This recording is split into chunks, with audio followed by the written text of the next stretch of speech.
Olá, meu nome é Silvia, eu sou professora da Unesp e estou prestando serviço para a Univesp. A disciplina que eu vou representar esse semestre chama Plano Integrador, Plano de Aula. E agora eu vou fazer a minha autodescrição. Eu sou do sexo biológico e gênero feminino, tenho 56 anos, pele clara, estatura mediana, cabelo curto, castanho claro, repicado, uso óculos, estou um pouco acima do peso, mas isso não é um problema para mim. E hoje eu estou vestindo uma roupa preta, né, uma camiseta com um sobretudo, uma calça preta. Sou monocular, eu perdi totalmente a visão do olho esquerdo com 28 anos por causa de um problema congênito. Sou professora da Unesp, como eu falei, do campus de Ilha Solteira, que de carro fica aproximadamente 8 horas de São Paulo, capital, e de ônibus de 12 a 13 horas. Amo ser professora. Bom, quais são as minhas intenções com a aula de hoje, tá? Eu pretendo compartilhar com vocês a relação do projeto integrador e do plano de aula, porque o projeto integrador, ele perpassa as disciplinas da Univesp e cada um tem um tema, né? E no nosso caso aqui, o tema é plano de aula. E relacionado ao projeto integrador e o plano de aula, a forma como vão ser trabalhadas essas ações é o design thinking, né, que está relacionado com a educação. A gente vai relacionar com a educação, tá bom? Bom, então o que é design thinking? Né? Qual a relação dessa expressão, né, com o projeto integrador? Tá? É uma metodologia ativa, né? Ela faz parte de metodologias relacionadas a desenvolvimento de projeto, tá? E dentro dessa metodologia, o foco é o aprendiz, certo? Como eu já mencionei, né, as disciplinas, existem disciplinas na Univesp que têm esse título também e existem outros temas para ser trabalhado, tá? E o nosso hoje vai ser o plano de aula, porque a gente está falando, né, com alunos do curso de licenciatura em matemática e o plano de aula é um tema extremamente importante. Como funciona então, né? A gente vai ter que ter em mente, né, vocês já viram algumas disciplinas que dizem respeito a plano de aula e a gente vai voltar em alguns assuntos que vocês viram em disciplinas anteriores. Então, o que a gente tem que pensar, tá? Que o plano de aula está associado a instituições escolares, certo? Então, dentro do contexto das instituições escolares, todo o processo que envolve lá o ensino e a aprendizagem, ele está vinculado a algumas legislações, como é o caso da LDB, né, Lei de Diretrizes e Bases, a BNCC, e no caso, como a gente está no estado de São Paulo, caso a escola, né, esteja vinculada ao estado de São Paulo, tem que também satisfazer o currículo paulista, tá? Mas além desses documentos, né, para eu construir um plano de aula, eu tenho que ter em mente também os documentos locais da escola. Quais são eles? Projeto político-pedagógico, planejamento educacional, plano de ensino, plano de aula, avaliações de larga escala, avaliações diagnósticas. Ao longo das aulas, a gente vai abrir um pouco essas expressões, ok? Dentro da estratégia do Design Thinking, tem uma parte que se chama imersão, né? Que a gente associa automaticamente com ouvir, né? Então, como que funciona isso dentro do plano de aula? Antes de falar especificamente do plano de aula, a gente tem que se lembrar que o trabalho da confecção desse objeto final, né, desse produto final, ele vai ser realizado em grupo de estudantes, né? Vocês vão ser divididos em grupos. O trabalho desse grupo tem que ser colaborativo, né, dentro dos preceitos da colaboração. Vocês deverão escolher uma instituição escolar onde vai ser desenvolvido esse trabalho que está vinculado à disciplina, né? Então, o planejamento e desenvolvimento do plano de aula, tá? E também vocês vão ter que planejar a questão da interação e como vai ser o desenvolvimento dessa aula, tá? Então, fazendo associações com os materiais específicos do Design Thinking, né? Eu fiz um paralelo para entender como que isso funciona no plano de aula, né? Então, você vai planejar a visita.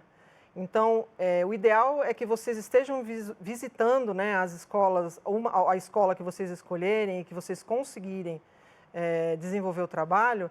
É interessante que vocês estejam indo pelo menos 2 pessoas, tá? Por que isso, né? Porque assim, para que vocês consigam dividir funções, enquanto um está perguntando, o outro está anotando, né? Então isso facilita muito. Vocês têm que se perguntar, né? Quais os documentos que são exigidos para você realmente efetivar a visita. A Univesp disponibiliza esses documentos, então vocês têm que estar munidos dessa papelada, né? Para estar adentrando o espaço da escola. Com quem que eu devo falar, como que eu devo me comportar, o que que eu vou observar, né? Pretende consultar documentos da escola, né? Então, dentro do que vocês estão planejando em grupo, é interessante fazer uma análise dos documentos da escola? Pretendem entrevistar professores? Quais são as pessoas que vocês pretendem entrevistar? Estudantes, professores, coordenadores? Quais recursos vocês vão utilizar para coletar dados, tá? Então, essas são umas perguntas que vocês devem se fazer antes de ir para a escola.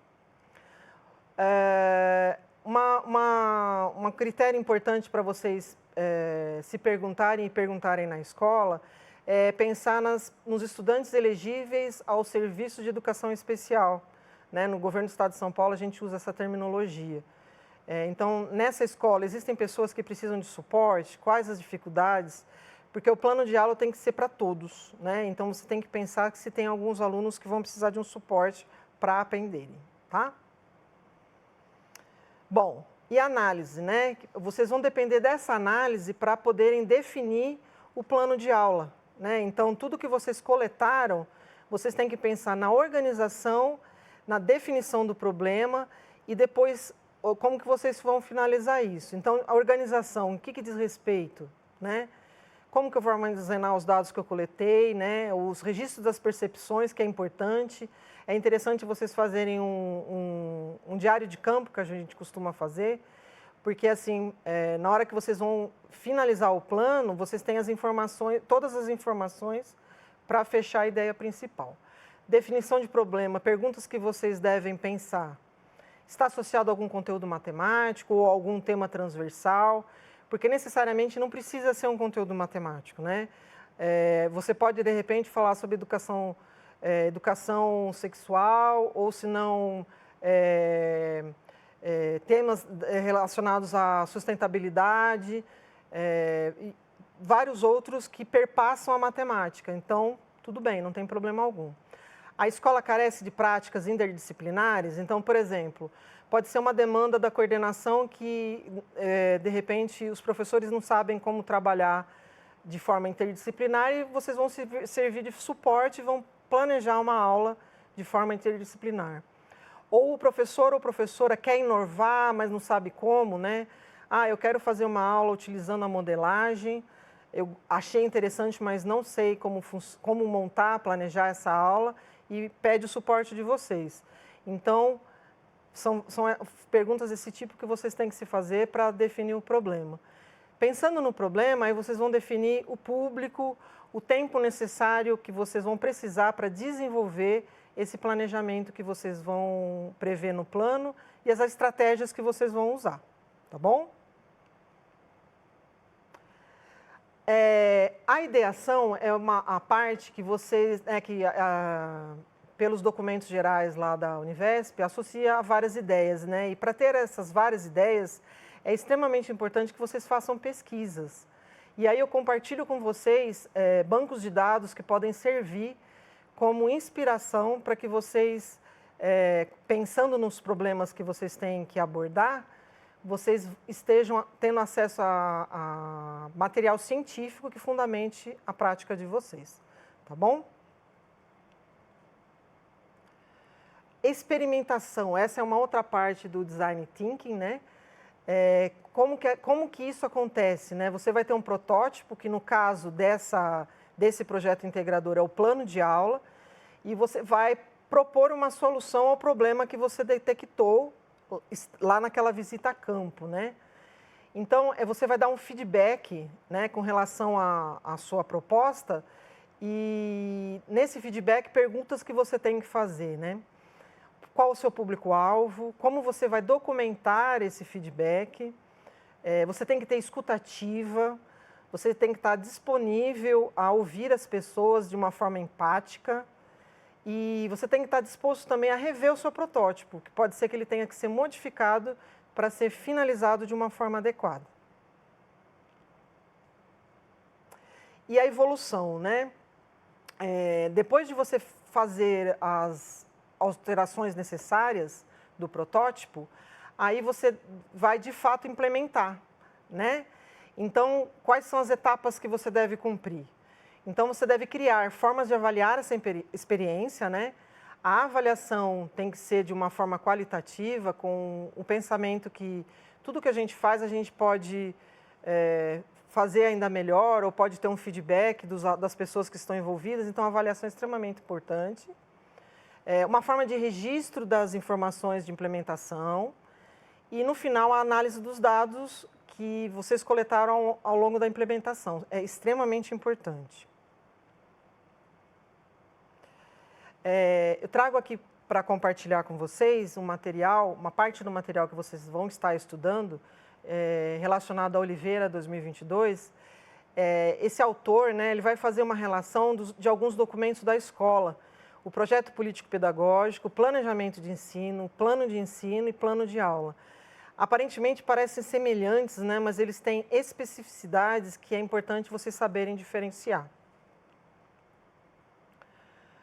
Por exemplo, né, essa autora ela vai fazer essa relação, é uma dissertação de um mestrado profissional, e eu propus a leitura de uma parte dela. Então, nesse trecho aqui, ela vai fazer uma ênfase com relação ao planejamento da prática de ensino, que é um ato intencional de ensinar novos saberes às crianças, jovens e adultos na escola. O planejamento da prática pedagógica é o ato intencional de ensinar novos saberes às crianças, jovens e adultos na escola. O planejamento no ensino, numa perspectiva ampliada, permite a coesão das ações docentes, para que elas não se tornem esforços avulsos, desconexos, que podem não levar a lugar algum, fazendo da aula um simples preencher de tempo de hora-aula. Um planejamento, além de favorecer a coesão entre as ações do docente e articulação com outras práticas pedagógicas de dentro e fora da escola, também favorece a coerência com os planejamentos mais amplos, que são os documentos que estão disponíveis na escola, né? É o planejamento de ensino, o planejamento da escola, do sistema, do Projeto Nacional de Educação, das intenções políticas e pedagógicas de que se investem, tá? Então, assim, resumindo, né, é extremamente importante que o planejamento da nossa prática, que está associado com o plano de aula, ele seja efetivado, ele não seja simplesmente uma burocracia a ser cumprida. Essa autora ela vai compartilhar com a gente a origem, né, desse termo, né, o planejamento. Então, ele vem lá do século VII, quando realmente surgiram as escolas para receber as pessoas em massa, né, e no início tinha um efeito regulador, tá? Então, a gente tem que pensar que ao longo dos anos, né, historicamente falando, o mundo e as instituições regulares, apesar de todas as mudanças, né, que ocorreram, as instituições escolares, infelizmente, em geral, elas continuam as mesmas. Então, vocês têm uma responsabilidade muito grande de contribuir com um grupo de pessoas que tem tentado fazer diferença no ambiente da escola. A autora também enfatiza a questão da resistência do professor com relação a desenvolver e fazer o planejamento, tá? Levar em conta o material didático e pensar que o planejamento é importante para os discentes também, além da reflexão com relação ao docente. Uma outra citação, só para a gente frisar a importância do planejamento de aula, né? O planejamento de uma aula ou conjunto de aulas apresentará objetivos de aprendizado, abertura da aula, conduta da aula, objetivação da aula, tempo para cada etapa e o material necessário. Então, fica uma sugestão para que vocês estejam aí relacionando com a prática de vocês e planejar a questão da avaliação. Tá? É uma outra coisa importante, quando a gente fala em gestão, às vezes a gente pensa só em gestão a nível de coordenação, mas o professor é gestor da sala de aula, então é uma responsabilidade muito grande de se pensar nas variáveis que estão relacionadas com esse contexto, né? E a autora enfatiza aí para a gente. Com relação à aprendizagem baseada em projetos no ensino médio, que é um outro autor que eu pedi para que vocês estudassem, ele vai encorajar vocês a desenvolver projetos dessa forma, né?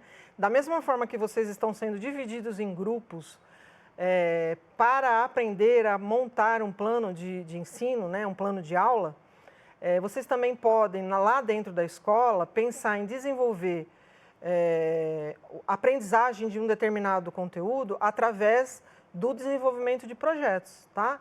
Então, fica aí uma sugestão para vocês. Voltando ao autora, né, a gente tem que pensar na responsabilidade que a gente tem com relação a essa mudança no ambiente de sala de aula, né? Então, ela nos encoraja nesse sentido. Ao falar o quê, né? O sistema educacional necessita se adequar a um novo paradigma que privilegia o desenvolvimento das capacidades cognitivas superiores, tais como análise, síntese e criatividade, em substituição aos processos de simples memorização e repetição de algoritmos. Ou seja, né, na forma como a gente está acostumado, da forma que a gente recebeu, ou alguns anos atrás, então os parentes da gente falam assim, olha, na minha época o ensino era diferente e tal, funcionou para uma determinada época, dentro de um determinado paradigma, que hoje não funciona mais, porque a gente está imerso numa sociedade do conhecimento, que tem a internet, que tem uma interação diferente, que vocês criem um plano de aula que esteja de acordo com esse contexto, tá? Então, compartilho com vocês aí as referências do material que eu citei na minha aula e até a próxima.